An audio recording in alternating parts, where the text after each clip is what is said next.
તો દિલ્હી કાર વિસ્ફોટ બાદ ગુજરાત પોલીસ એલર્ટ બની છે।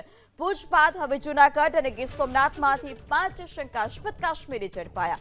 જૂનાગઢ એસઓજીએ માંગરોળમાંથી 2 શંકાસ્પદ કાશ્મીરીની પૂછપરછ શરૂ કરી છે। તેમને વધુ પૂછપરછ માટે જૂનાગઢ એસઓજી ખાતે લાવવામાં આવ્યા।